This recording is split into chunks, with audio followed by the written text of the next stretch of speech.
We got some news on some of the ship dates of the new M3 Max, and we also got a whole bunch of other news. Let's get into it.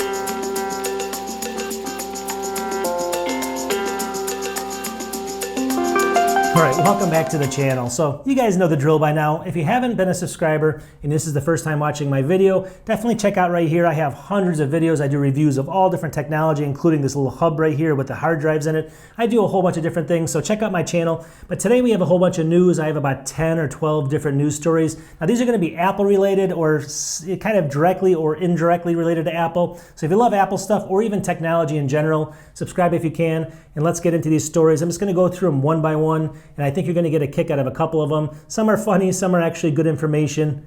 Let's get into it. All right, so the first story you have to take with a grain of salt, all right? This is by a guy, Mark Gurman, that has a track record like the US government. He's right about 30% of the time, all right? So you gotta take that with a grain of salt. Let's look at my screen. It says Gurman, this is by 9 to 5 Rumors too. First M3 Apple Silicon Max likely to launch in October. That's kind of interesting, all right, if he's right. It says the new M3 iMac, that's gonna be the 24-inch iMac. That's actually a good thing. And then this is the crazy thing, the M3 13-inch MacBook Air, and then it says an M3 possible MacBook Pro. They don't give the model number there, so we're kind of left in the dark. But that 13-inch MacBook Air is the interesting one, because if I scroll down, I'm thinking the same thing this quote guy's thinking right here.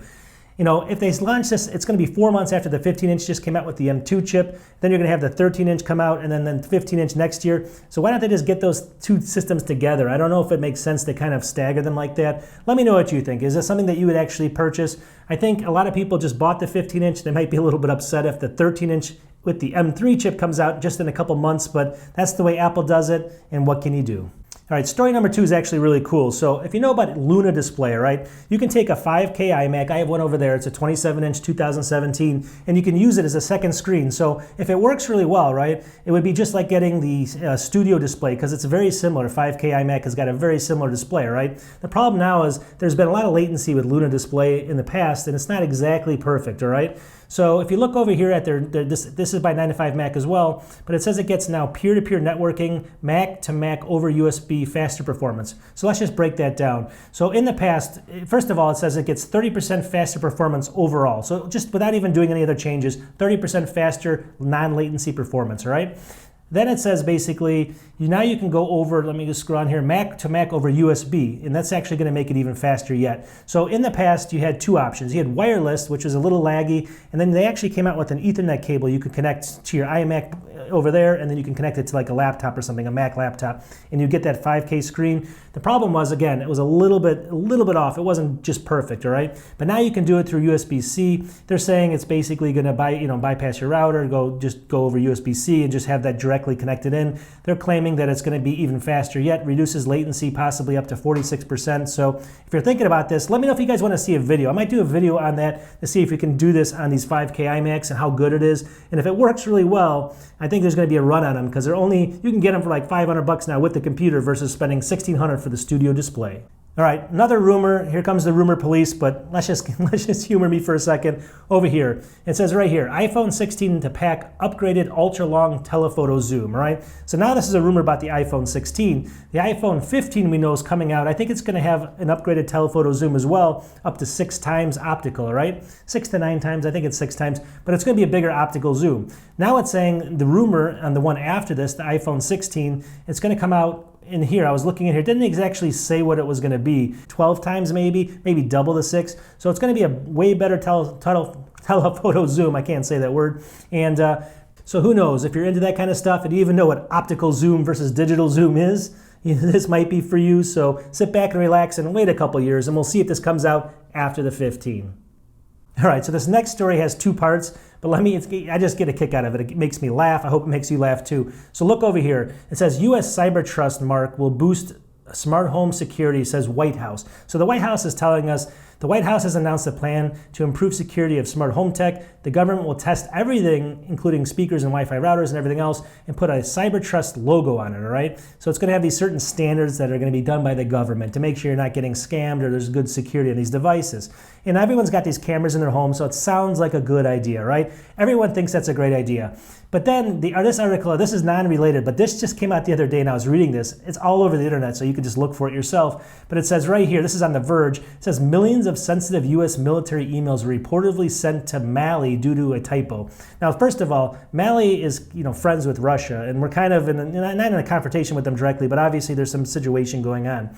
So it looks like right here, for over 10 years, millions of emails associated with the U.S. military have been getting sent to Mali, a West African ally of Russia, due to a typo. The military's domain is .mil, M-I-L. Mali's is .ml, right? This guy here, I can't say his name, Johannes Zuber or whatever, he basically contacted them many years ago, and he's saying that he's been trying to tell the U.S. government of this. People keep sending to the wrong domain, for 10 years now. 10 years, nothing's been done. And then if you look here, since January alone, he's reportedly intercepted 117,000 different emails. And if it gets worse than that, it says it can basically have medical records, identity document information, lists of staff at military bases, photos of military bases, naval inspection reports, and it goes on, including tax records and more. So if you're trusting, this is the funny part, if you're trusting the government to actually do that US CyberTrust on your home tech, and they can't even get the domain right after someone told them 10 years ago, we're in some trouble. All right, this next one's actually cool for the Mac, right? Look over here. VM Fusion adding 3D acceleration for Windows 11 on Apple Silicon Macs. What does that mean? So if you use VMware Fusion, it's basically a popular virtualization software. You can run Windows apps on it. Now it's saying it'll enable 3D acceleration for Windows 11 machines on Apple Silicon Macs. And if we go down here, let me just see where it says it. It says, the update enables full hardware-based 3D acceleration for Windows 11 on ARM platforms. This means users can run graphic-intensive apps and games based on DirectX 11 API. So this might help with the whole Apple ecosystem getting better at gaming. I think it's a pretty big announcement. It's from 9 to 5 Mac here. So if you know enough about how to install your own kind of VM and all that kind of stuff, and you use this stuff, this could actually be a great way, better way to run some games. We'll find out in a little bit. All right, I got some bad news for everybody. This is not terrible, but if you look over here, Samsung reveals the Viewfinity S9 5K monitor price. This monitor came out recently, and I talked about it. It was supposed to be $1199 or something. That was the price that they were selling it in South Korea, and it was converted to US dollars. Now it's saying, and here, well, first of all, here's this, on specs, it looks really good. It's a 5K screen, 600 nits of brightness, 60 hertz refresh rate, but it's got everything like basically the studio display has, but the build quality is plastic except for the base, which is metal. So anyways, long story short, now it's saying that it's in the US, it's gonna be $1599, so the same price as the studio display. What are they, nuts? Now granted, there's two things here. First of all, if it stays at that price, they won't sell any of them. People are just gonna buy the studio display, at least Mac users, all right?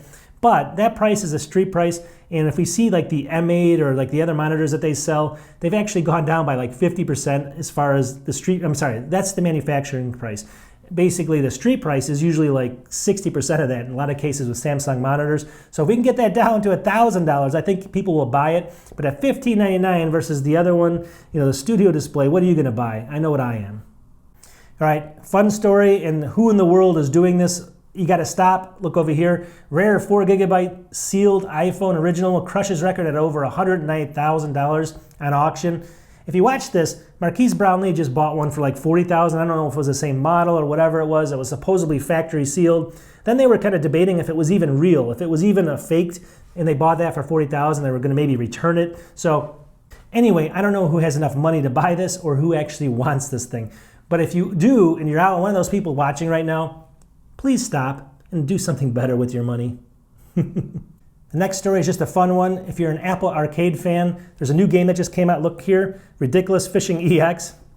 Now, I like to let people know when there's games that are kind of fun. I tried this one, and let me just go to the Apple Store right here. So I'm going to click on this right down here, and I'm going to show you. So if you're a fan of these kind of games where you drop down a hook, you try to fish, and you kind of catch all these different types of fish, you bring them up for to level up and stuff like that. It's just kind of addicting. It's another take on all these other games that are out there. But I actually thought it was pretty fun. So if you're thinking about getting a new game and you're part of Apple Arcade, check this one out. Pretty fun.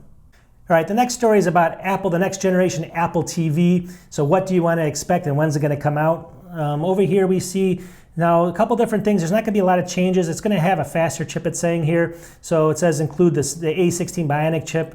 from the iPhone 14 or the upcoming A17 Bionic chip. So it's going to be an upgraded chip. We all know that. It's going to be a faster system. So that's not that exciting. The new thing is going to be the lower price, all right? It's saying that they're going to go sub $100 on this now. I think the last one a long time ago was $179, then it went to $129. Now they're going to be around $99. I think they're going to try to go right below $100. And same design, nothing there. And then the 2014 launch on this thing. So for all it's worth, faster, cheaper, but we got to wait a couple months before it comes out. All right, just an update. I've done some videos on monitors. A lot of people don't even know this exists. Look over here. This is called Clarity Monitors. It's by Alogic, and they have some cool monitors. Now, this one over here is just really, it's a clean design.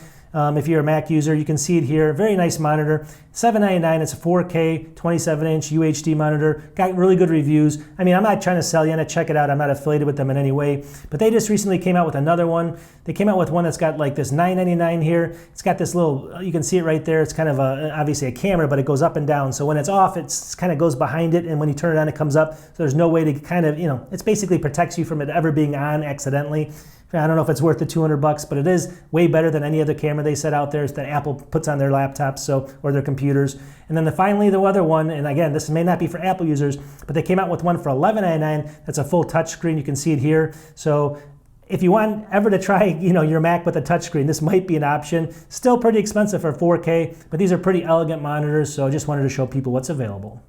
All right, so I always look at Apple Refurbished for some deals from time to time, and I like to relay them to you guys. Again, I'm not affiliated with Apple Refurbished, but I looked over here and I was looking at this one. So if you look at my screen, it says Refurbished Mac Mini Apple M2 chip with 8-core and 10-core GPU, $1,019. But the cool thing with this one, it's got 16 gigs of RAM and 1 terabyte SSD. So I was thinking, Apple, if I look here, Apple charges, if I did the same thing, it would charge $1,199 for that. And let me go back. So what is this? So it's less than $200 off, but it's about $170, $180 off the price. So if you're looking for a good kind of workhorse computer, it's got the upgraded RAM, obviously to 16 gigs and a full terabyte.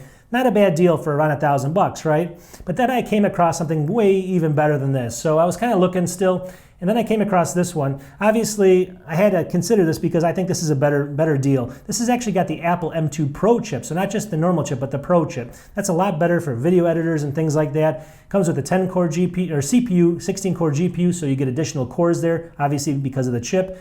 And then down here, it's not that far off. It's got 16 gigs of RAM. This is really, the base model, but it's got a big refurbished, discount on it. And then 512 gig SSD. So it's the base model Pro model of this, but still, it's only, it's half the disk in there, obviously, but you still get the upgraded fast speed of that disk. You don't want the 256.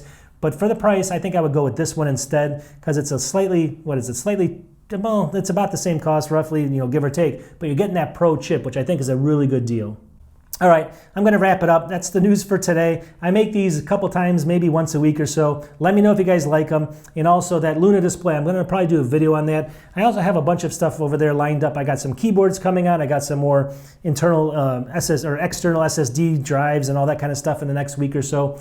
Weird stuff. I got like a mouse and a hub combined. So if you guys like weird tech and stuff like that, subscribe again. Help me out. I'm trying to, build this up as best I can. And I think I have over 560 videos now. So long time, a lot of work. So help me out by subscribing. We'll talk to everybody soon. And like I always say, peace.